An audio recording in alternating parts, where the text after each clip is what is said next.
We're going to get started now. All right, well, thanks everybody for coming. My name is Bridget Schulte, and I'm the director of the Better Life Lab here at New America. This is our work-life, gender equality, and social policy program, where we look at the structural and cultural barriers for men and women to have real full lives at work and at home, and what we do about it. So one of the things so this is what we're going to explore today. Flexible work has been around. Well, it just depends on the context, I suppose. People who've been able to work flexibly or control their hours has sort of depended on which type of work you did through the years, through the centuries, if you will. If you had a lot of power and autonomy, you pretty much were able to control your schedule. And if you were kind of on the lower end of the spectrum, if you were a factory worker, you didn't have a whole lot of control. If you were a farmer, you were sort of controlled by the weather. But what we're talking about in this more modern context, in our work lives now, flexible work sort of came into vogue in the 1990s. And one of the reasons why is a lot of companies were looking at their workforces, and they would see that in the entry-level positions there would be fairly equal numbers of men and women, but then you got 5, 10, 15 years out and they were losing a lot of really high-skilled, talented women. And so you had firms, it was really the financial services firms, professional services firms like EY, KPMG, and Deloitte that really started looking at this and made some of the very first accommodations, if you will, for flexible work, mainly to try to keep women, highly skilled women in the workforce, because they were coming up against expectations for long work hours while they still had very heavy caregiving responsibilities. And in a sense, that worked. The attrition rates, they did drop, and but then the question now becomes, so are we there yet? Has flexibility really gotten us to gender equality? And the answer is no. And yet Claudia Golden, who's a Harvard economist, she argued a couple of years ago that flexibility was really the key to gender equality in the workplace. So that's what we're going to explore today. Is it the solution? When is it the solution? When is it a problem? Because we're also learning that flexible work can lead to longer work hours in certain settings. It can lead to unpredictability and chaos in other settings. So maybe flexible work isn't always the right answer, and in that case, what is? So that's what we're going to be exploring today, and hopefully we'll come away with a better understanding of the problem and a sort of an action plan for what we do about it. So we're going to start off with sort of the current reality, and we've got someone on the line from North Carolina. We've got Tolanda Barnett. She's a child care teacher in Durham, North Carolina. She's got an associate degree. She's been a child care teacher for 25 years, and she's going to talk about her story about what sort of having an inflexible schedule has meant for her and her work life. And do we have Tolanda on the line? Yes, I'm here. All right. So Tolanda, can you tell us your story, and what does sort of flexible work mean for you, and what's working and what's not in your life? My name is Tolanda Barnett. I'm a child care teacher from Durham, North Carolina. I would like to first thank the Better Life Lab in New America for giving me the opportunity to speak out on this important issue and for hearing the perspective of a child care teacher. Caring for and educating our young teachers, learners, is important work. And for all of us in this field, the struggle for respect and appreciation is ongoing. We need to invest in a system that helps parents afford the quality care they need while making sure that teachers like me are paid a living wage and have the ability to form a union. Now for my story and why I'm talking to you today. I take care of other children in order to provide for my own kids, who are now 7, 13, and 19 years old, as well as 2 nieces, both 16 years old. Despite working in the child care field for 25 years and obtaining an associate's degree in early childhood development and a business administration certificate in early childhood development, I'm still only paid $11 an hour. I was even homeless for a time. It's a daily struggle to get by, and I was recently forced to take another job outside of child care because the low wages and inflexible scheduling were just too much for my family to handle. Even with all the challenges, I hope to return to childcare as a teacher soon, and I am actively in search of employment in the industry that I love. As I said before, scheduling flexibility was one of the reasons I was forced to leave my previous childcare job. I took a temporary position as a janitor because I had to open and close my daycare center without any relief or support. Under normal circumstances, this would be okay. What am I supposed to do when my own children's school calls and tells me that they are sick and I need to come pick them up? Am I supposed to get them? How am I supposed to get them from after school activities?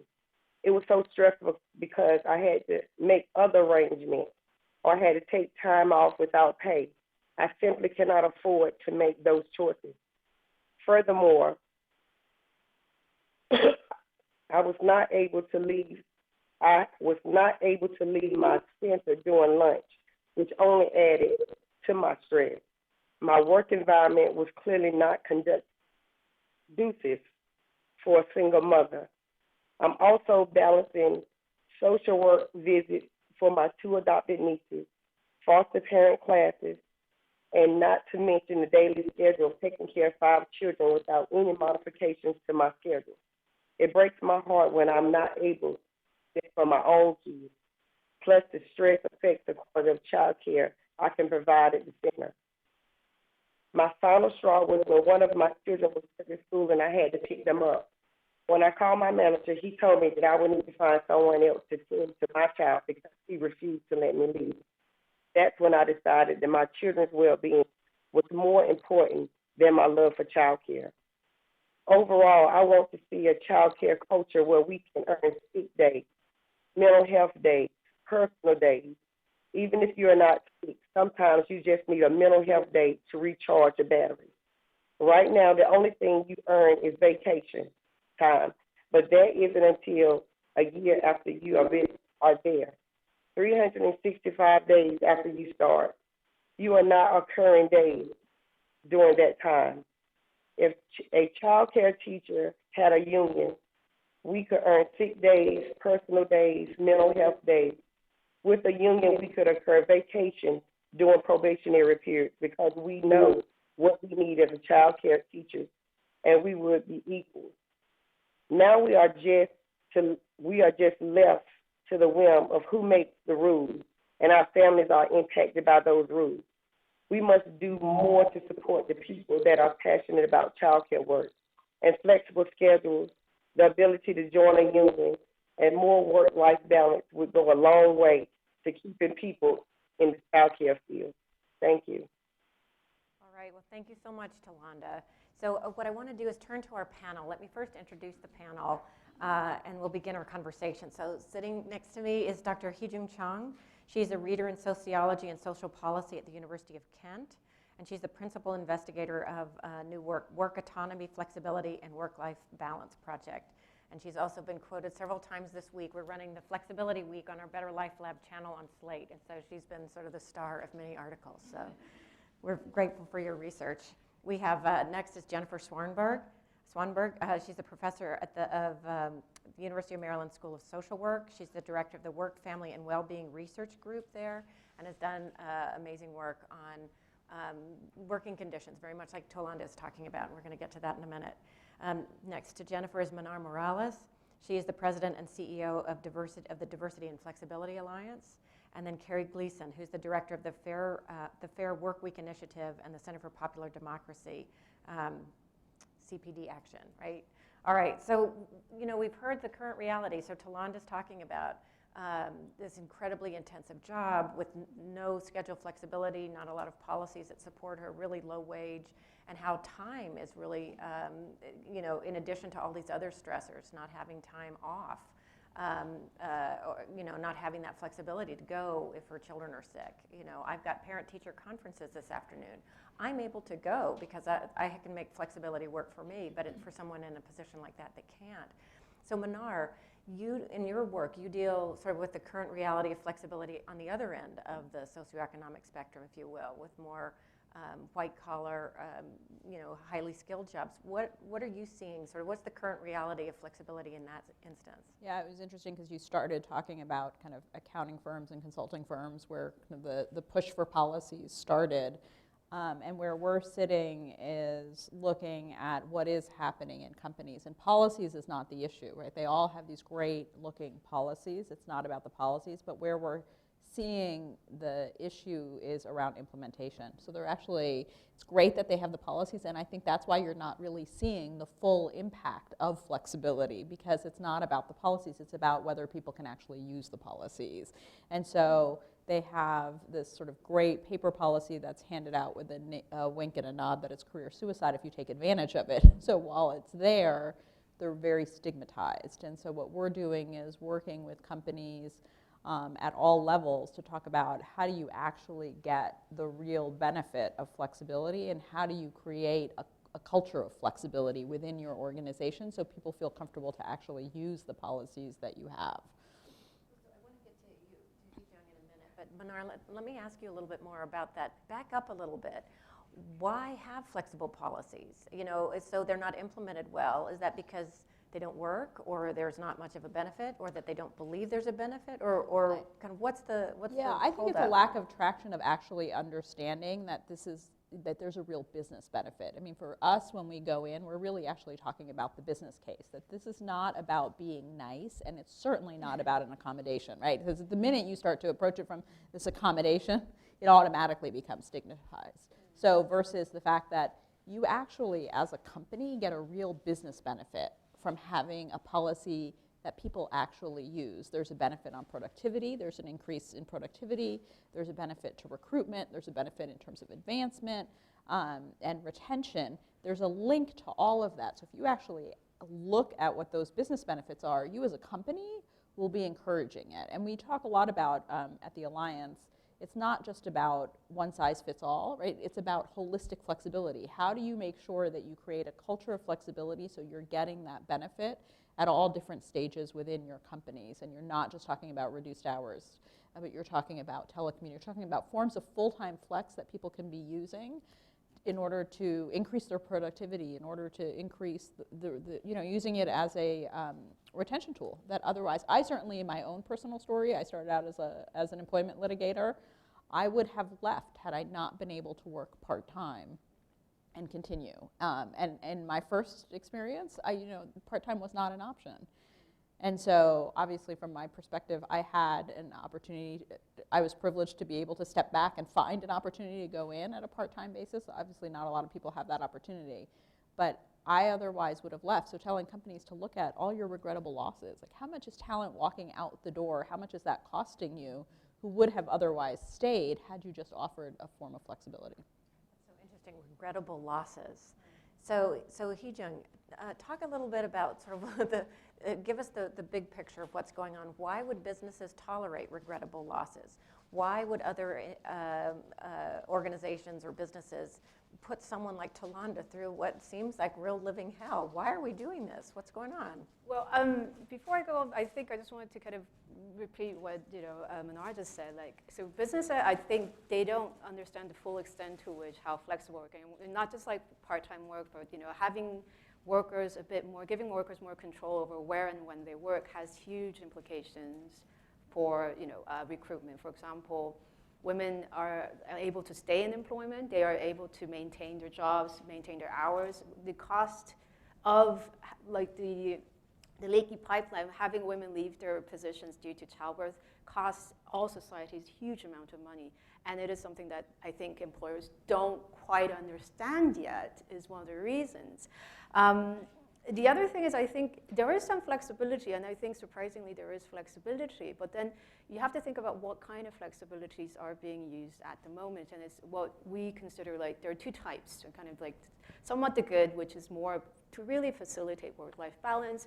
The other is to actually kind of induce more performance outcomes. So what we find is that at the moment, it's still the very high-end, high-skilled workers that get that flexibility. It is a lot of the male-dominated men that get it. And it's the reason for that flexibility isn't what Manar was saying or what was said before. It was really about to induce like increased work intensity. Some of the findings that we find based on German data, but also the UK data, is that when people are given these types of flexibility, they tend to actually work longer and harder, which could actually reduce work-family conflict. And this is why sometimes in the more systematic review, which looks at all sorts of different studies, show that sometimes this flexible working doesn't work because you end up with this kind of workers working all the time and everywhere. And why do people do that? Even sometimes some of the family-friendly flexibility. And it's because we're still kind of in the society where we have this ideal worker norm where you shouldn't at the workplace be shown as someone who has any other responsibility outside of work, that you are fully committed, and working flexibly just deviates from that image. So on one hand, you have these higher-end workers who do have the flexibility, but it ends up actually making work expand and encroaching upon their family time. And on the other hand, the lower-wage workers don't get that flexibility.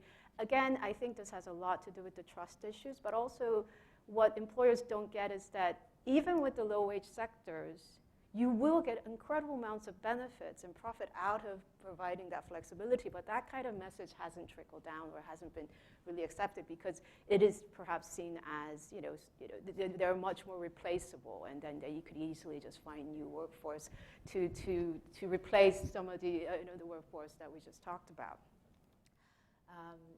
So yeah, there is, again, in the current context, there's these two kind of, problems where on one hand, workers who really need that flexibility can't have access. Workers who do have that flexibility are not able to truly use it for the purposes that they really need to. It's interesting. One of the reports that you were a part of that I was just reading, you talk about the German context, and now here's a country that has, really generous family-friendly policies in the way that the United States does not, and yet they still have a culture that, as you say, tends to favor breadwinner, homemaker kind of gender norms. And so can you talk a little bit about what you found there when it came to pay? I thought that was very interesting, that, that men and women both worked longer hours when they got flexible schedules, but only men ended up benefiting financially from that. Talk about that. That was So I said that, it's very unfair. So what we find is that, again, I said that, the flexibility is not necessarily given by the employers for the purposes of work-life balance. Like in their heads it's about, for example, if I let this worker work from home, they'll give me back the extra hours that you cut down from commuting or going into jobs, so it's that you get, longer overtime hours. And that's what we found in the German data, where we tracked workers when they change from fixed schedules to more flexible, having more control over their work, they increase up to 2 hours more overtime per week. Now, if you compare men and women, because a lot of women in Germany work part-time, you do see a difference. But if you only compare full-time working men and women, the increase of overtime is approximately the same, even full-time working mothers. Now, the interesting thing from there is that the German men got this incredible income premium when they work flexibly. So because their employers have this idea, you're going to start working harder and longer, and they do, they got more income, in the year. Whereas women didn't. And even mothers, they didn't even get the compensation they should have gotten for the overtime hours they put in. Now, why is that the case? And again, if you think about the overall picture, it has to do with the negotiation power of the worker, but also the cultural ideas about the worker and our stigmatized idea about the mother. So in Germany, mothers are expected to be at home, and that they expect these mothers to have used the flexibility not for increasing performance outcomes, but for work-family issues. So they're almost trading off additional income for that flexibility.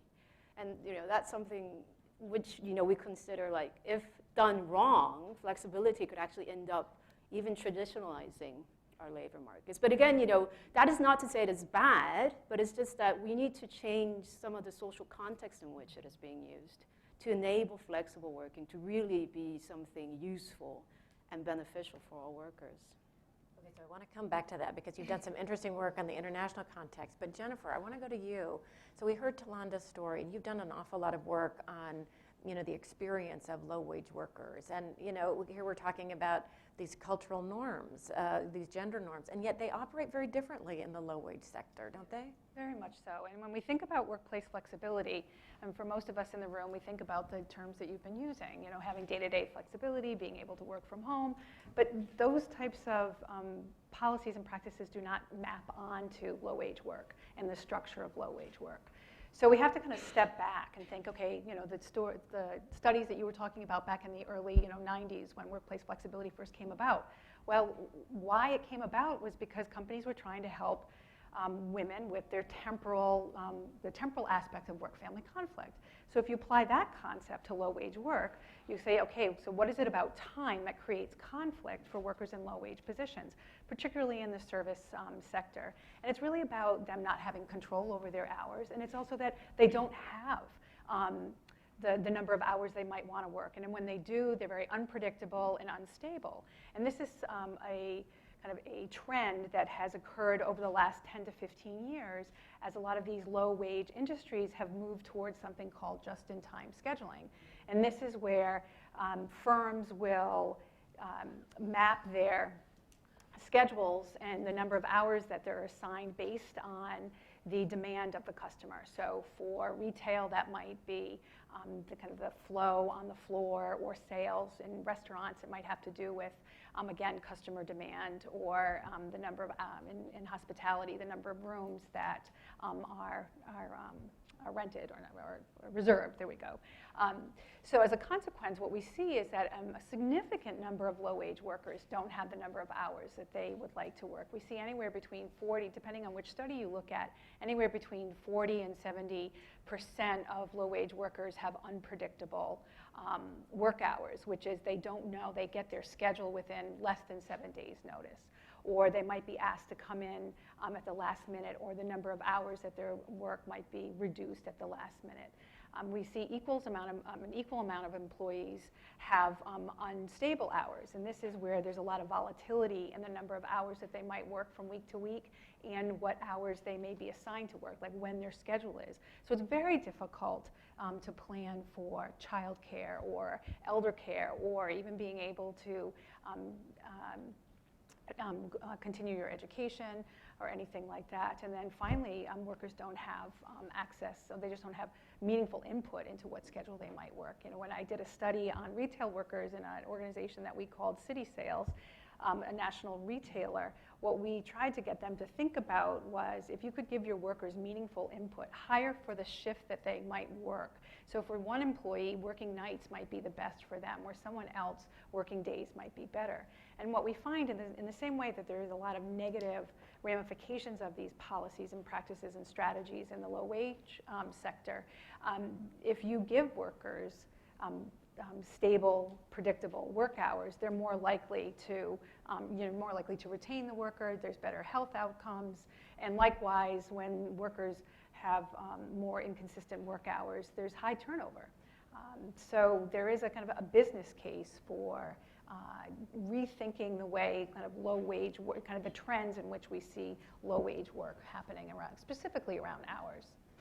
It's not impossible, right, to give this kind of flexibility. If you look at, say, nurses, I mean, that's not a low-wage job, but that's also shift work. And there are many places where nurses can bid for certain hours or swap different shifts. So it's not that it's impossible to do, is it? No, it's not impossible to do. And I think the issue is that firms have transferred the kind of cost, labor costs onto the workers, as opposed to kind of absorbing the labor costs. So what they're trying to do is kind of reduce their labor costs. They don't want workers kind of on the floor if there's not customers. So we, in the same way that we have to kind of rethink gender norms, I think what I think about when you talk, Hee-Jung, is that these are gendered organizations, and I think what's happened is that these are companies that would rather have higher profits than really create better practices for their employees.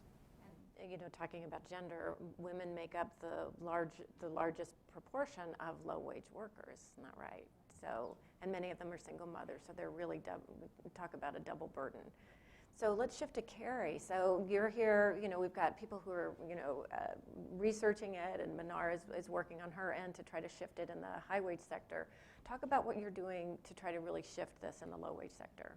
Yeah, well, there's been this movement growing for a fair work week, and it's really been taking off. I think there's been new space opening up in cities and states across the country, places that have passed the minimum wage, have passed earned sick time.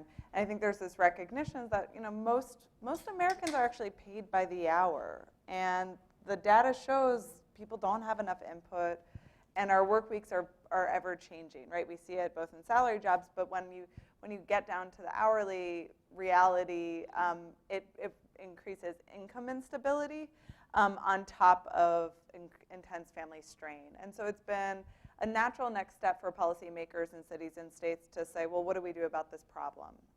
And so we've seen since 2014, 6 cities have passed some kind of new law to update the protections on today's work week. In August, Oregon became the first state to pass comprehensive scheduling protections for retail, food service, and hospitality workers, including the right to request a flexible schedule. And so it's been this interesting moment right now where, we see actually the people in this country who are paid the least, but actually are kind of at the forefront of this movement to get this standard that all of us really need. And at this point we have, both New Hampshire and Oregon have right to request. Seattle, San Francisco, and the city of Emeryville also have the right to request a flexible schedule. And in some places, like I think New Hampshire might be the only state that is universal. In most New Hampshire and San Francisco, in many places, it's a sectoral strategy. And so I think there's this, some ways we're in the early stages of this movement, despite how fast it's growing, where the conversation is starting with the people who are in the front lines of America's growing service economy, and there's this opportunity to expand the conversation in this way that we all can connect with, of like, do we have enough say in our work weeks? Do we have control on how much and when we work? And what are the ways in which like technology is kind of bleeding into work into the rest of our lives? I think that's something we can all relate to. It's so interesting that you're talking about. So for the longest time, when we talked about flexibility, we thought about it in this kind of 1990s context for sort of highly skilled women. So when did you start seeing that, the argument is getting bigger, that it's becoming more of a universal argument, even though it operates differently for different workers, but it's a problem and a solution for everybody? Yeah, I mean, it's this interesting moment. I've been to in a lot of these conversations about flexibility where there's employers in the room, and when they talk about flexibility, it's like, well, is somebody willing to step up at the last minute to do this thing that's last minute? Like it's actually about like random overtime, or whether or not you're willing to do the scramble from one week to the next. And when workers say they want flexibility, it means like, can I actually say, look, can you give me some stability in my hours, or can you accommodate my second job or school, or like the fact that I have to pick up my kid at this time? And what we found is that there's actually a culture of retaliation that people in the service economy experience, where it's like, yes, you can request that time off and maybe I'll give it to you, but you'll never see that shift on your schedule again. Mm-hmm. Like there is just this, there's a cost that the people in the service sector know when you step up and ask for a request, there might be a price that you paid in terms of income. And so that's what is so powerful about the right to request policies, is that it requires a protective, interactive conversation. It doesn't require employers to give the flexibility, but it means that they can't actually deliver negative consequences to people when they request the flexibility. Yeah, Hee-jung. Well, just to kind of bring in the European perspective. So the European Commission at the moment is actually trying to implement the right to request flexible working at a European level. So all and one interesting thing I want to mention is that they also tie it in with the protection of workers, because if you can't have a right to request, essentially saying, can I work flexibly, and they're just kind of like completely having a cold, like a deaf ear, and this is what happens in the UK. Not to say that nothing has happened. The UK introduced this law in 2003, one of the first countries to have introduced it legally. But it's a right to request with no clear obligations for the employers to actually justify why they reject it. The only real way to take this further is to go to tribunal, right? From 2003 to 2016 when they've actually allowed this right to request for all people. So at first it was the parents, but then now all workers have this right. The increase of flexible working there has been almost no increase. There's been a stagnation. The reason for that is because of retaliation and the stigmatization that we were just talking about. Because when you have that flexibility, it might be rejected anyways, but when you have it, then it's going to have career consequences. You might actually have really bad kind of working relations with your colleagues because of the idea that flexible workers make work for other people. Now, so to the opposite, not the opposite, but a kind of a contrasting example to that is the Dutch case. So the Dutch only had the right to adjust working hours, which means to reduce or increase hours, which is now, since 2015, being changed into right for flexible work. Again, it's a right to request, but the difference is that the workers have much more of a right to request, given that the employers then have to make a justification on business cases or exactly why it can't be taken up. So in this case, and you have to also understand in the legal system where the Dutch workers have much more of a right, the Dutch unions are strong, they negotiate with their with employers on the national level, there's a really good collective bargaining protection, wages are high, unemployment is low, but generally Dutch workers do get that right as a right. So for the US, for the right to request flexible working, for this to really make sense, just as the European Commission has done, you have to bring it in, tie it in with the protection of workers, of those who work flexibly, but also who request it, so that they do not fear any job insecurity due to that it would be legally unfair, or like it would be going against the labor laws to fire someone because they work flexibly, or give them unfair schedules, etc. Otherwise, you get this kind of stigmatization where the workers, despite having the right, will not be able to really access it. Yeah, no, Manar, go ahead and then I'll ask my question. Well, I was just going to add on that, it too is around what we're seeing in professional services and what we're doing with certainly companies that we're working with is to say it has to be reason neutral, because what we want to shift away from too is that this falls under your women's initiative and it's all about retaining women and advancing women, whereas in order for flexibility to work, it has to be deparented, degendered, and destigmatized. And so moving away from this is a women's issue and this is the way in which we can retain more women to this is everybody wants flexibility and we buy into the business case behind flexibility, therefore it shouldn't matter why you want to use it, right? It's just, it matters about how you can get your work done. The reasons you want to do it shouldn't matter. Two, I just want to touch upon, that while we're working with companies, we're also very clear that when you implement flexibility in your companies, it has to be across the board. So if you take a law firm example, you create a really stigmatized environment in which you say, oh, the attorneys can work flexibly, but the staff can't, right? So we're talking about the fact that it might look different, right? It might be somewhere where if you have a receptionist, maybe they're not telecommuting, maybe that's not available, but job sharing or shifting the time that you start and stop is available, so that you look at this sort of holistic flexibility and say across the board in the company, how do we create a flexible work environment so everybody benefits?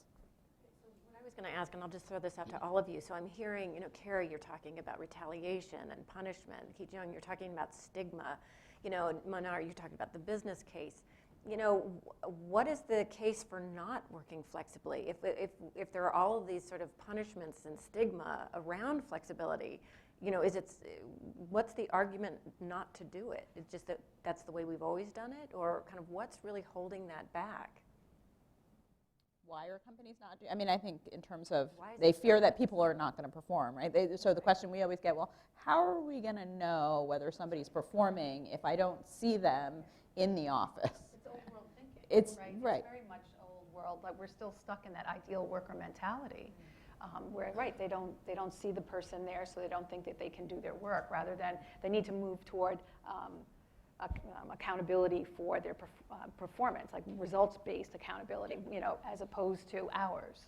Right, and that's always my response to that, right? Right. Is that, well, how do you know they're working when they're there? Like, because right now, let's not be fooled, right? We have access to technology, we're at our desk. I mean, they could be shopping, they could be doing lots of different, they could be looking for their next job, right? If you look at the studies of how many people are in the office looking for their next job, right? You don't know that they're actually working. Yeah. So you have to think about that, whether they're, sitting in front of you or they're at home. How do you judge when somebody's working and performing? It's the same way. So, but Jennifer, how does that translate in the low-wage setting?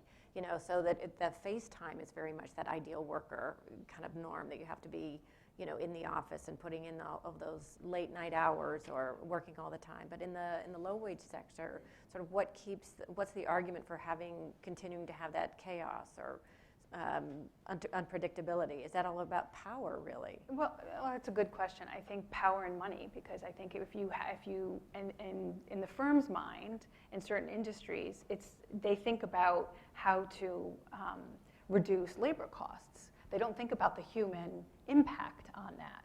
Some firms do, but large majorities don't.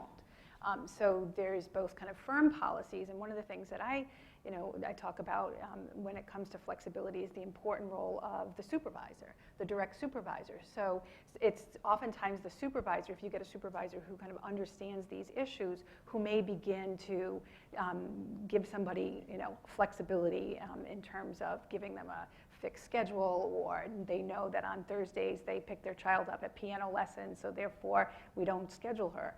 But that takes a certain amount of understanding and kind of new world thinking. And oftentimes, the middle managers or the supervisors receive absolutely no training on how to manage people. So when I think about implementation of workplace flexibility across the board, we have to hit the middle managers and the supervisors around educating them, assuming you have the culture that wants to support it, or not. Sometimes the middle manager can make a difference in that way. That's so interesting. I think there's 2 points I'd like to raise. I mean, one is just to build off of this dialogue. So, the open availability is the expectation that you have to be available for a variable work schedule, right? And that's when employers, when they talk about flexibility, that's what they're actually talking about, right? Like, I want to be able to schedule whenever I need you. And the algorithms are set up that way. It's not just the managers have it in their brains. Are you going to be flexible, which means, are you going to be there when I need you, right? But the algorithm is the same thing. People will say, well, why am I not getting enough hours? Well, if you open up your availability, then you can get more hours. And so there's just this pressure, and that is a condition for advancement. And what parent do you know has open availability, right? Mm-hmm. And, so it is a part of this expectation for flexibility, is exactly to your point, is that it creates this culture that actually holds back the opportunity for equitable pathways for advancement.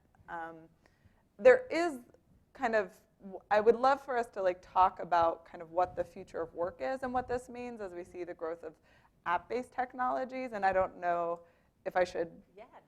Future of work was my next thing I was going to ask. Okay, so yes. So, go for it. So we just surveyed 1,000 people working in the retail economy. We'll be releasing a report in a few weeks. And we talked to some people who worked at Amazon. We talked to this one woman who does customer service from Amazon at home. She also drives Uber. She works alone. She doesn't know her coworkers. She doesn't have a boss.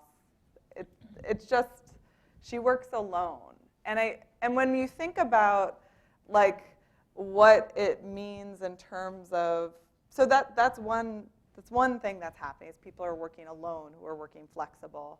But then what we're seeing is the growth of these shift swapping apps, which is the technology of flexibility, right? You can trade a shift, you can pick up a shift. And it's common in home healthcare, but retail companies are looking at it, trying to figure out, do we adopt it? Does it make sense for us?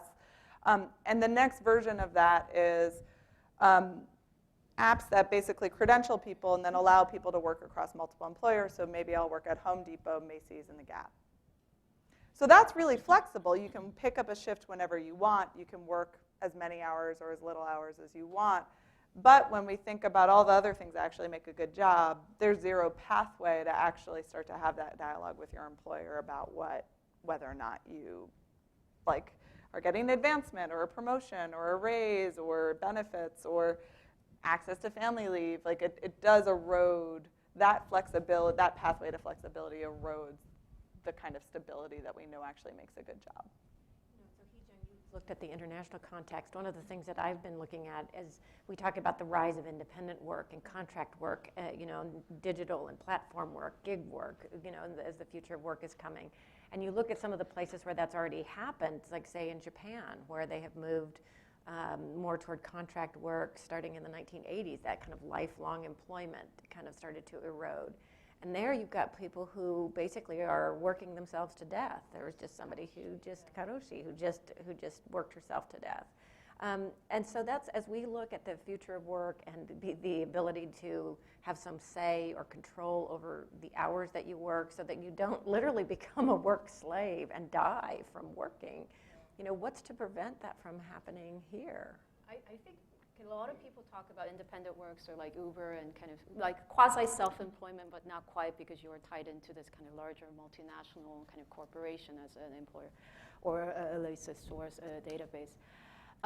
Is that it's not people have this notion that people go into there because it gives you flexibility and control. It doesn't. It actually isn't. And the reason why people go in there a lot is because the other jobs are not giving people the enough flexibility and the autonomy to adapt to quite a number of diverse issues that people have. It might be childcare, it might be elderly care combined together as a sandwich generation.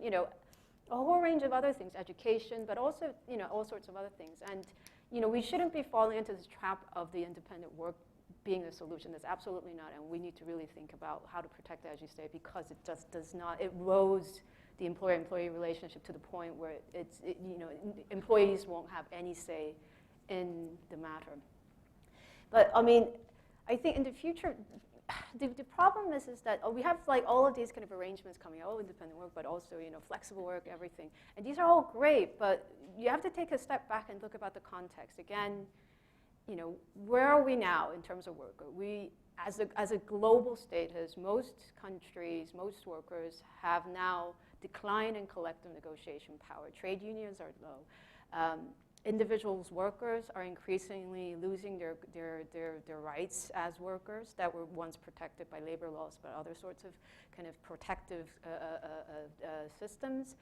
We have, on the other hand, a lot of increased competition globally to become the best, and we almost are considered as entrepreneurs of your own destinies. Perhaps US probably more than some of the other European countries where there is still a bit of protection left. And in those contexts, these arrangements could actually really result in very, very bad outcomes.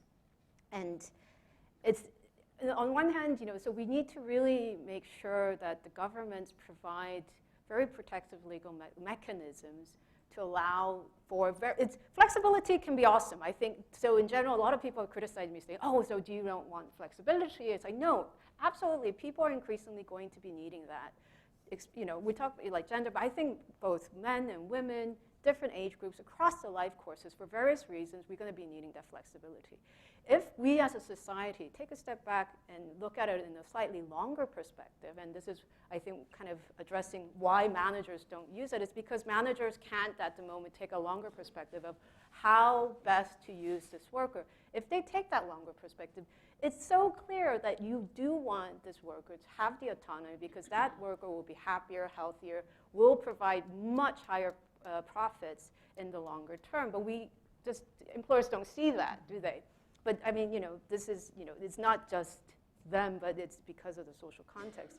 And also ourselves as workers, we sometimes don't get to see, and this is why karoshi happens, because on the short term, you're just kind of chasing the next one and going into that rat race of working harder and more. And again, with the technology, it has almost become too easy to do that. And we're forming this cultural normative where you need to be working all the time everywhere to almost be seen as someone who is even half serious about their jobs, even in the low-wage sectors, I think. And that's something we need to kind of step back and be like, okay, what are we doing? And collectively, let's think about this and really think about how best to serve our society, ourselves, our families, and our companies, and what needs to be done about it. And That is a perfect place where I want to ask each of you, all right, what is the action agenda? If we're really going to turn flexibility from a problem into a solution, you know, in whatever context that it appears in the workplace, whether it's low wage, high wage, future of work, gig stuff, what needs to happen? What's our action agenda? And then we'll turn it over to the audience for questions. So whoever wants to start. I think I've already kind of said my bit, so I'll let you. Well, do you want to boil it down to like 1 or 2 or 3 bullet points then? What do we need to do? So legal protection. The right to request flexible working should be right to flexible working with legal consequences for like employers who may not necessarily, you know, who reject it. And so that's the legal. And then, you know, there could be more to be done by providing workers with more support. I think there needs to be more campaigns and also just training, because there's so much, as an academic, there's just so much literature out there showing the benefits of flexible working, giving people autonomy, giving people the break to be able to balance work with family life. It seems like it's completely lost in the real world, like where it's just leaking. And even if it is being delivered, it isn't actually being delivered to a way where employers really understand what this is about. So, I mean, Minar's work, I mean, you're doing, you know, incredible service for everyone to actually get that message across.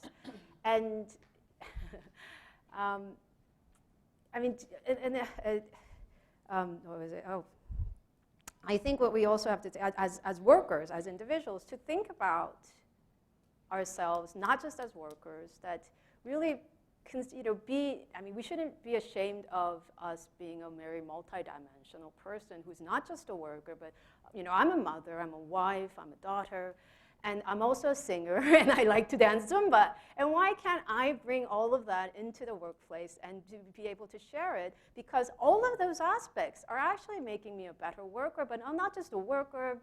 I contribute, you know, as into society, as a mom, in terms of, you know, for example, fathers spending time with their children, or mothers spending time. It has to do with child development, which will actually benefit society in the longer run. Me dancing Zumba will benefit society by, and this is not a joke, by not being reliant on the healthcare system. Right. This is so important, but we never think of it and we never say it. And this is something, the dialogues that we need to start bringing out into the workplace, and this multidimensional person, so to say. It's interesting you talk about Zumba will actually make you a better worker, but that's actually true. Some of the other work that we're doing, I see Dan Conley with Ideas 42, we've been doing some really interesting work, kind of looking at our work culture and you know, some of the flexibility and health and kind of overwork, work-life conflict, and how to make that better. And one of the startling things that, in looking at the literature, the way we work now, simply the way we work, not as a coal miner or OSHA falling off a ladder, just the way we work, long hours, you know, late night emails, unpredictability, is actually now the 5th leading cause of death in the United States. That long work hours are associated with 120,000 excess deaths a year, and healthcare costs that rival diabetes. So, you know, when we talk about the business case has not been made, it has over and over again. It just doesn't seem to be hearkened or listened to. So, Jennifer, what do we need to do to get people to listen and change? I don't know about that, but I think in terms of like the action agenda, I think I would like us to see for the low-wage workers is that we go back to, somehow figure out a way to go back to giving workers a livable wage and a stable schedule that they can rely on, because it goes back to, you know, it'll help to reduce stress, it'll give them lower parental stress, make them happy, and it kind of goes back to kind of Zumba, making them a better person. I also think that you mentioned training, Hugh Jung, that's right. We have to train supervisors and middle managers about, you know, what is work-family conflict? What are the ways in which we can modify workplace practices to support workers in both their work and family life and have it be a positive outcome. I think there also needs to be kind of this, we have to continue to de-gender the workplace and get senior leaders to recognize that flexibility, all these sorts and similar benefits it's the right thing to do from a business perspective. It's not just a woman's issue. And then I also think that as individuals, I think especially for the professional workers, there's a lot of job insecurity that people don't talk about, and that might be driving some of the overwork, because so many of us have seen people get laid off and not be able to get jobs after the 2008 recession, that we have to kind of rethink the meaning of work in our lives, and start to kind of push back a little bit at the organizational level in terms of the culture of overwork, and do we really need to be emailing late at night? What does that really do in terms of the work product?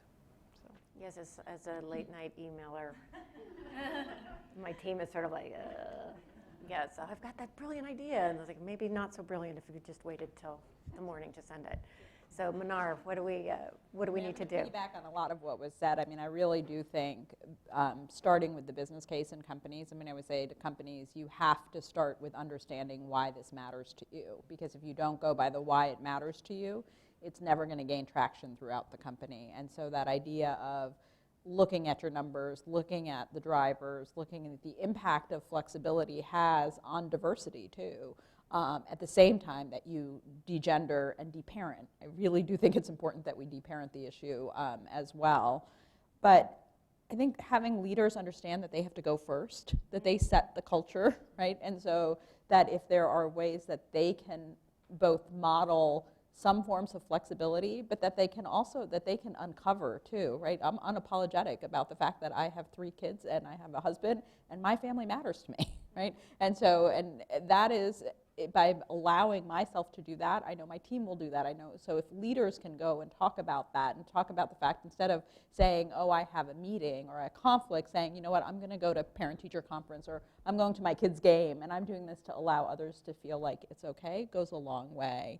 I do think building some accountability in is incredibly important, because what ends up happening is, even, and we always start, we say it starts at the top, but it gets stuck at middle management, and that's that frozen middle. If you don't hold people accountable to it, you don't in any other, if you believe in the business imperative, which is always what I say to companies first, if you believe that it's a business imperative and it's a driver of your business, then any other business initiative you have in your company, you would not allow individual managers to decide whether they wanted to follow it or not.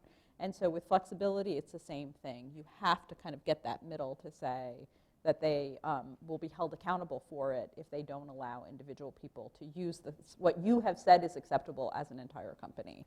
And then finally, it goes to that training, both to train on stigma. So we talk a lot about blind spots and unconscious bias. There's a lot of unconscious bias that happens around flexibility, and you have to talk about that stigma. But also, so from the supervisor, I mean, we all talked about from managers needing to know and be trained on it, but I actually think that training also has to happen at the individual who are actually taking advantage of the flexibility and are using it, because it's sometimes not intuitive on how to be successful there. And then if you have somebody who does it in a way that gives it a bad name, everybody points to it, right?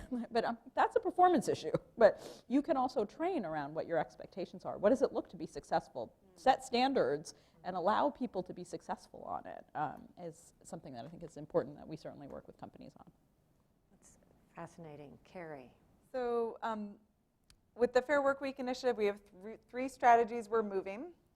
We're updating today's standards for the work week, so that means for everyone, right? We have not updated our labor laws on work hours in 75 years. And when you think about the technologies that we use to create our work hours from billions of people across the globe, there's a lot of progress we need to make, and so we are both moving policy change strategies, but then also engaging the people who create the technology that create our work weeks, and thinking about how do we actually integrate values and metrics into the technologies that manage the time that we give to work every week. And so there's a lot of opportunity there, and when we talk to those technology companies, they say, you can put in any rule into our system, the companies aren't using it, right? Or the managers will say, well, we have a good policy now, but it is very much about the implementation. And so, and how do you expect me to implement this policy if my labor budget is being squeezed harder and harder and harder, right? So I do agree with, there is this culture change that we need to think about how do we actually overhaul how we actually think about what optimization is and actually what are the downstream costs that are actually undermining bottom lines. And I think there was a lot of points made that emphasize that. So we do talk to employers as well. And then we also are pushing companies, right? A lot of what we do is developing the leadership who are working on the front lines of America's service economy to tell their stories about what's really happening. Because there is not a single CEO in this country that will hear about the struggle that working parents face of trying to keep up with the scramble today's work week that says that's okay, right? We actually all have shared values around what is a sustainable work week. The truth is, though, is that we're not delivering that, and a part of that is that it's individualized. Well, she has a childcare problem, right? Well, you just have to be flexible. Business just picked up, right? It's all, and I think the more that we can do to actually amplify the voices, what it's like, and how strained we actually really all are, we can start to create that culture change in terms of moving companies to adopt better policies, hold them accountable to comply with that policies, and think about how we can actually just lift the floor for everyone. Sounds great. Well, let's open it up for questions. We start over on this side. Hi, thank you so much. This has been a fantastic panel. My name is Mary Madden. I'm a researcher for the Data and Society Research Institute, and actually used to be a partner in residence here. And I mostly came today not for professional reasons, but personal reasons. I feel like I'm kind of exhibit A on trying to forge like a flexible work situation that works for me and my family, and yeah, it's been a path, and I am obviously in a very I recognize a ideal position, and even then it's been a challenge, and so I wanted to just bring up a few points. One is I wanted to echo what was said about how important I think it is to set the example for your employees, because I see so much in my experience, very well-meaning organizations and well-meaning colleagues who do not set that example themselves, and then younger employees assume they need to follow that path in order to succeed and advance in their careers. And that's among men and women. And then also, I just wanted to sort of bring up the issue, and I wondered if a few of you could speak to this, of sort of the unique problem of Washington, D.C. and places like this where you don't necessarily, I feel like here our cultural challenge is partly informed by the fact that there is simply like no value put on work-life balance because we are dealing with global problems. We're all doing good in our work. There's endless capacity and need for, the work that we do, right? And so like that, the I guess, knowledge worker jobs that have that sort of like, almost like competing level of value to your work as the rest of your life, right? Do you know what I'm saying? Like, and so anyway, so I just think that's something that sort of the nature of the work really affects the ability to have that balance. And so I just wanted to mention that since we're here in DC. Yeah, well, let me throw that out to you guys, because I have to tell you, a lot of times when I'm interviewing people and I'm talking about this, they tend to equate, well, flexibility means less work, or flexibility means slacking off. Or there's this other question that's like, well, what if I really like my work? I'm just really passionate about it. What if I don't want to stop? And so kind of piggybacking on that question, I think it's not just DC. I think it's kind of everywhere. What do you think? Well, I think balance means different things to different people, right? So for some people, it really is 50-50. But for other people, it might be they might be fully working and barely seeing their family for a certain period of time because they've got this major project, and then they take some time off. So it's really for the individual workers really thinking, what does work-life balance mean to you? And how can you make that happen within the context of where you work? And if that's not possible and you can't be a change maker, then you have to make some tough decisions, right? Yeah, I mean, I would agree with that. I always talk about the fact that you have to define what success looks like to you. So we don't use the term work-life balance. We talk about work-life control. I mean, I say I have a lot of work-life control. I have a lot of work-life autonomy. I probably have a lot less boundaries, which I work on as well. But I think it's really about defining what does success, so in my mind, for me, it's what does success look like as a wife, what does success look like as a mother, what does success look like as a CEO, and I figure all of those things. But at the end of the day, no one's going to tell you to work less. So some of it is there's kind of people who are signaling and thinking, like my company or my leader is somehow going to tell me I should work less. I'm like, at some point, you also have to claim your own autonomy, because waiting for someone else to tell you about it isn't going to happen. And that to-do list is never going to end, right? I mean, if you think about, I think about in my own world running a company, I mean, I could have a to-do list that was endless every single day, and it would never, and somebody, when I started my own company, said to me, you know, as an entrepreneur, you should know your to-do list is never done. So if you're waiting for that to take some time, it's never going to happen. I mean, I work on average 37 and a half hours. And I go like, oh, that's part-time in the UK. And I was like, oh, actually, it's full-time in the Netherlands. Although I'm in the UK, so it's halfway through. Actually, I don't have contractual hours in my university, and that is the case for academic workers. And you're expected, as a serious academic, if you want to have a career, you should be working 60, 70 hours a week. But I decided very early on when I had my child that I am going to actually follow what the behavior science, you know, the studies have been shown that if you work that many hours, you're not going to be productive.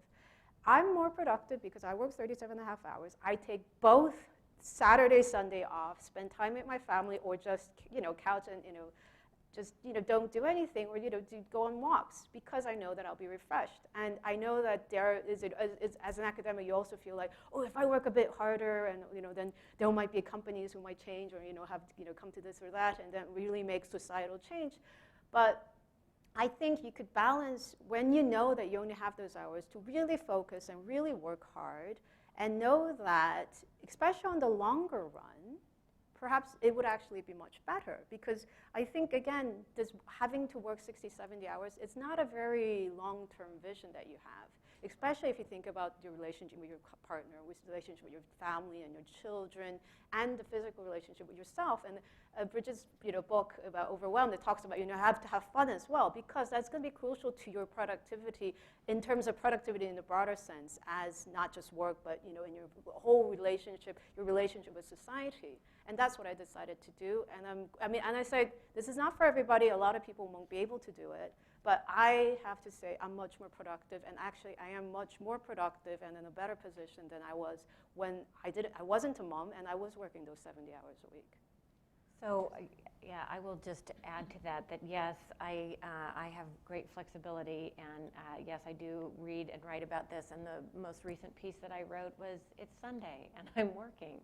So, you know, and so that's part of what we're, I see Terry Monahan is in here, is in the audience. She taught me probably one of the smartest things I've ever heard, which is, you know, when you talk about time management, you can't manage time, but you can manage your expectations and your priorities.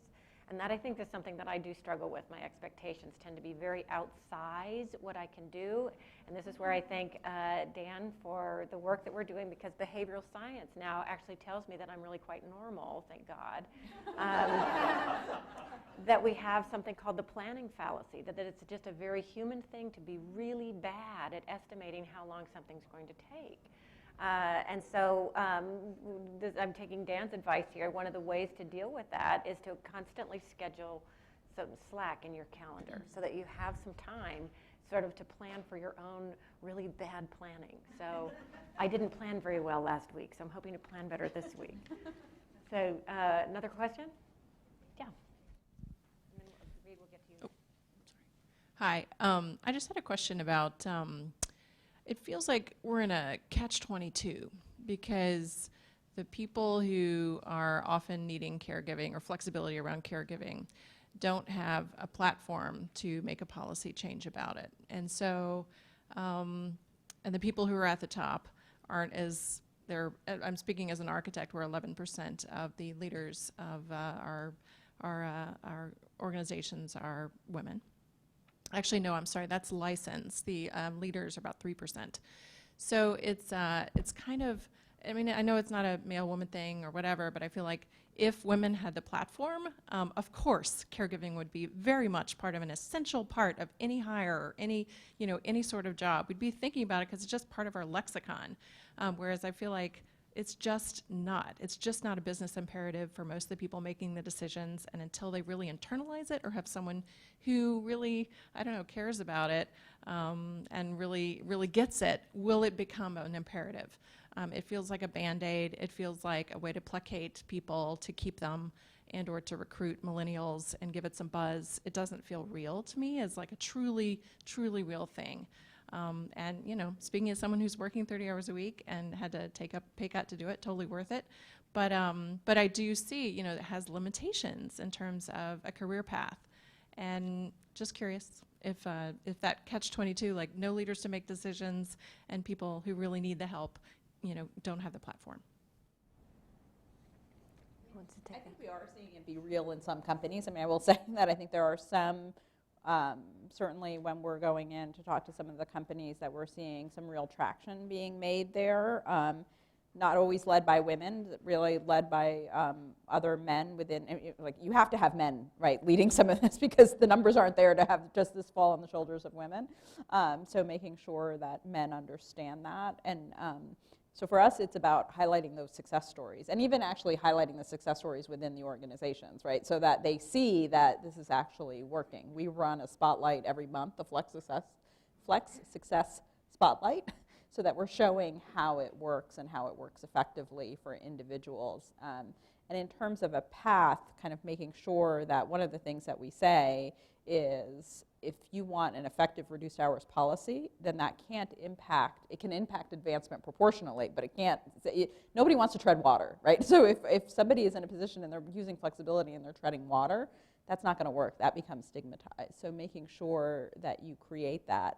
But getting more people, I mean, I think more people in companies, and I think it's shifting around because of some of the generational trends, right? So Gen X kind of strived for workplace flexibility, but millennials demand it and they're unapologetic about it. And so I do think kind of that shifting of that conversation to say, even for the most resistant companies that were like, we don't want anything to do with this, are realizing that there's a war for talent out there.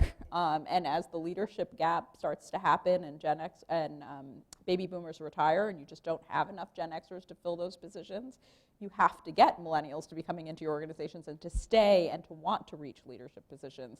And so that's forcing kind of the conversation a little bit, even though it can't just be about that. But it is starting to get more of a platform there. Yeah, one thing I want to say is that I agree. Like it is like we need to push more women to voice it. But I think one of the things that we tend to forget is that a lot of men, it's not just millennials, but kind of slightly older men as well, have such a great demand to be more involved in the family as well. And I think, at least in the UK, that's one of the growing kind of biggest population that's growing need for work-life balance. But they are the ones that are actually fear voicing that opinion most because in the companies, it's obvious a mom would want to have flexible working, but that's really kind of deviating from the norm. Having said that, there is also kind of a premium you get because, oh, you're a dad and you're a man and you want flexibility, good on you, and we'll give you that, whereas the mom, she'll slack off, right? But I mean, I think just to try to get more men involved and try to get them to voice, on all the positions, to really be able to voice it. I mean, being kind of allies and, I actually, join collaborators of trying to push this change. And it isn't just a women's issue, it is for everybody. And I think having, men involved in care is just, there's so many different positives that will come out of that. And I don't mean just childcare, I mean elderly care, all sorts of partner care, So, I mean, this is something, we should do parallel to all of these things that we've just spoken about. I would just say, I think when you said you're an architect working 30 hours a week, I'm sure you took a big pay cut, right? Because it's, the people I know who are architects, especially when you're training to be an architect, a part of the training is like being a doctor, like it's just clocking a lot of hours and that it's built into the training that you don't sleep. And with nurses, there's expectation. You're going to do 60-hour shifts and you don't get, and Maryland has a law against protecting nurses against forced overtime, right? Transportation has a lot of laws around protecting people against too long work hours. And like it is, when you think about the issues, different industries are structured in different ways and we need different protections and there's different challenges that emerge. And so I really think we need a sectoral analysis on it because not all firms are the same and the issues that come up are very different, and the occupational segregation that makes it impossible to change an industry's culture is like plays out differently in different jobs. I also think when you think about the pay cut, professional women experience that pay cut when they go to flexible work weeks. But when you're paid by the hour, when we're moving all these policies that give part-time workers access to more hours. And in DC, commercial janitors actually won the country's first guaranteed hours law. They have a guaranteed 30-hour work week, right? And the pushback from businesses is, well, people want to work part-time. Well, yeah, they might want to work part-time. Many people choose part-time work. They don't choose a pay cut. And their part-time workers take a massive pay cut per hour, even when they're on the clock doing the same work. And so I think starting to expose that all work is created equal. And actually in Europe, I believe that there are some policies that actually have a part-time premium. When you work part-time, you actually get paid more, right?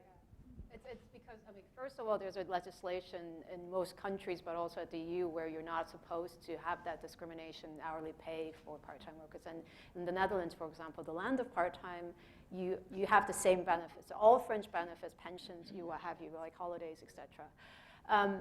But what's important, like in the Netherlands, is that because of the very progressive income tax, if you were to think about post-tax income, then your per hourly hour, is actually part-time workers actually gain more per hour if you were to think about it. Yeah.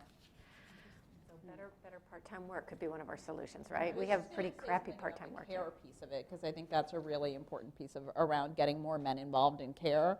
One of the things that we've been doing and pushing out to our companies is around parental leave, that be gender neutral. Now, gender neutral right now, what it means for some companies is that primary and secondary designation, and we advocate for companies that you remove that primary and secondary. It should just be care, and that equally men and women get that amount of time. Different for having the baby, right? That falls under a medical disability. That's not what I'm talking about, but when you're just talking about care, that helps that move that conversation too. So. Great. Yeah, Reed? Hi, Reed Kramer, New America, and I think this is a question for Carrie, and you might have just been beginning to answer it because I was interested in this revisiting of the statute of the work week, defining that, and familiar with how some of the different large companies don't want to claim these workers as part of their workforce. They want to be technology companies, but really, so there's a classification debate. But yeah, I was less familiar with like how the definition of the work week and where that would come into play. Like what are the policy specifics? And you were just talking about a sectoral analysis. Is that part of the idea and the research, the policy agenda, or what's your gold standard of how we would redefine the work week, and then what would it mean? Yeah, I mean, what's interesting about these policies, I don't know if this is, there we go. What's interesting about the policies is actually we're seeing cities and states actually having to define what the work week is, which is like, you wouldn't, like it's amazing, actually it's like pretty groundbreaking, right? And I mean, you can't define a work week for an app worker who actually isn't actually a worker. They're a entrepreneur, independent contractor. So I think that's really challenging. And when you look at like the Uber law, when we think about voices and platforms for people to have some say in their job, there's a debate right now in Seattle because workers won the right to unionize, and there's a debate of who gets to vote, right? So Uber's workforce is massively, people work very few hours a week, and but should someone who just drives 5 hours a week have the same vote as someone who's supporting their whole family on the job? So there is just like,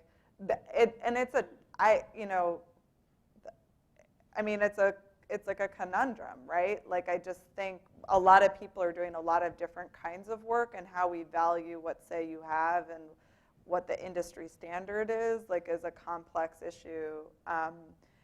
And I think what we found is that getting away from generalized classifications where someone's like full-time or part-time is really, we don't really actually pay any attention to those classifications, because what we found in the service economy is that actually you'll see people classified as part-time, but working full-time hours, but then being denied benefits because they're classified as part-time. So they're not helpful. You have to track like average hours when you think about it. And there's a problem overall. We do a lot of public education. Like we have way too many policies in this country where that should be universal benefits, like healthcare or family leave, that are even some earned sick time laws that are kind of go into effect if you work a certain number of hours as opposed to like a universal benefit. Another question? Somebody here on the side? Hi, I'm Susan Laban, and I've been interested in this topic for a long time. And in the last few years, I've been working on the U.S. Department of Labor's demonstration and evaluation of what they call short-time compensation, or most of the world calls it work sharing. And so in everyday parlance, it's if a company has lower demand, can they reduce the hours, like furlough, and say instead of laying people off, 20% of your workforce, you could reduce everybody 20% of their hours, give them a day off, and they would still get a prorated unemployment benefit. So we just finished the study. It's on the DOL website, and I encourage you to look at it to see, and so my particular interest is broadening that concept outside of the UI system and talking about how the concept of work sharing and redefining what a productive work week is. And so there's different ways one can approach that at first, right? There's the campaigns and public information and culture, which is important. And then there's federal policy or demonstrations. And there's also just working perhaps in the private realm of targeting companies to see if they would want to participate in a demonstration. So I guess one of my questions, particularly for Carrie, but for anybody on the panel or the audience is, well, it's hard to generalize by industry or sector or perhaps tier of industries. I'd love to hear people's ideas of where do they think would be a good place to target in order to get some critical mass and to demonstrate the kind of change that we want to see. Who wants to take that one? I have not looked as much in work sharing because it is not as much a useful strategy for people in the service economy. And so but I do know of a lot of good examples where there are industries, like in factories, where there's layoffs, where it can be helpful. I think that there's a challenge around accountability and this move to part-time work. How does work sharing not become like a permanent reduction in the work week is a concern. But I have seen it.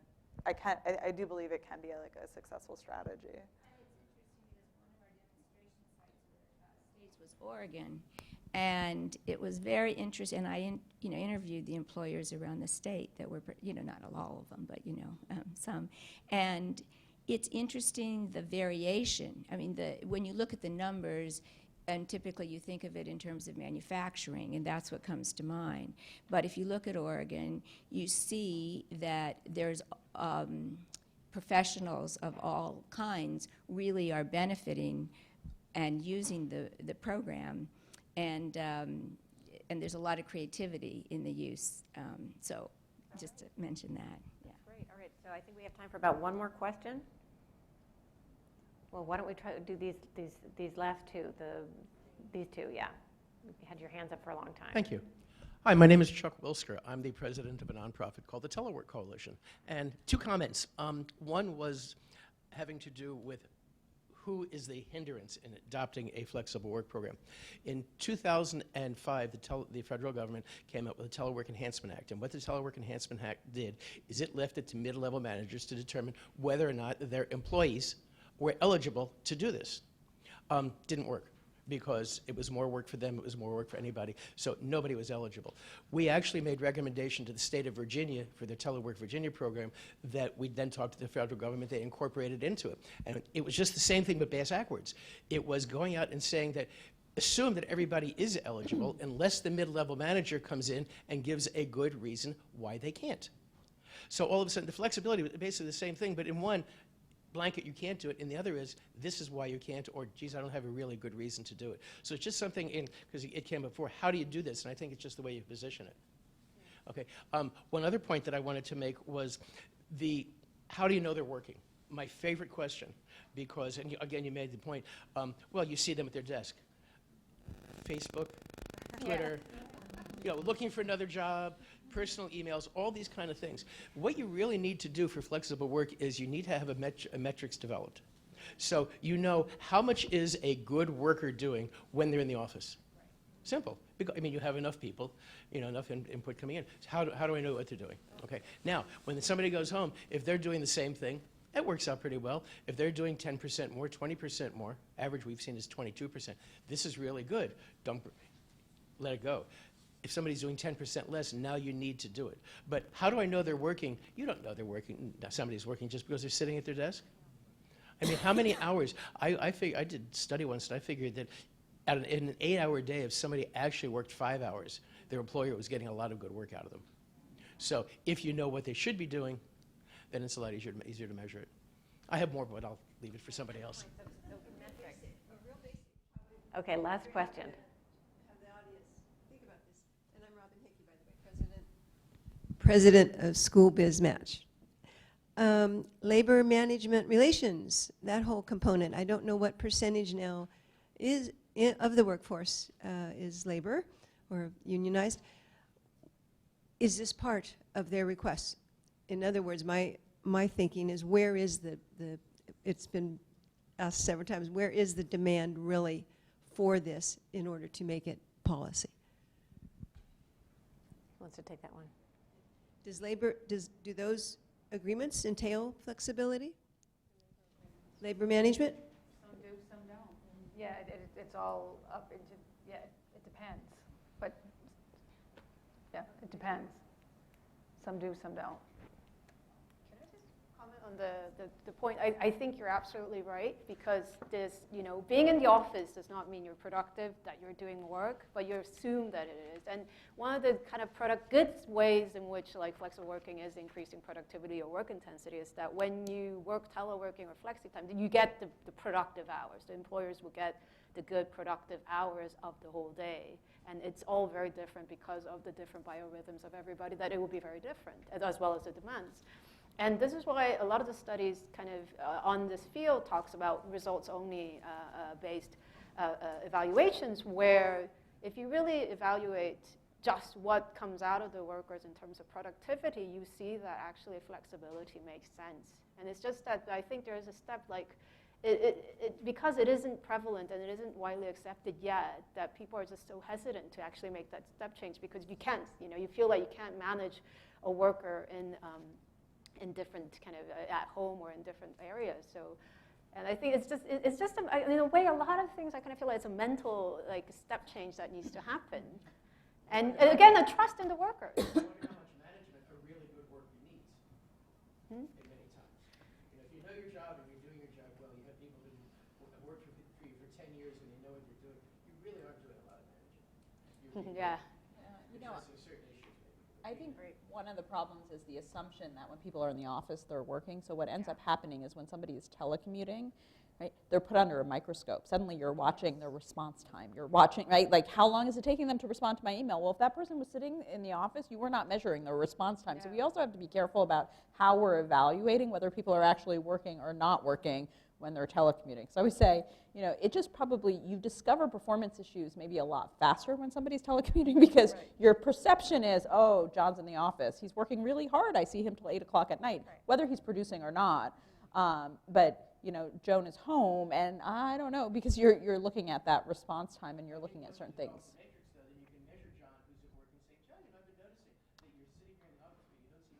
Yeah. But it's hard. Right, which is what I'm saying, but I'm also thinking that you also have to make sure that what you're measuring is fair across the board when you're looking at it. All right, so lots of really great action agendas. The main one coming with, as Jennifer says, getting rid of some very old and calcified mindsets. So let's all go change our minds. All right, thanks everybody for coming.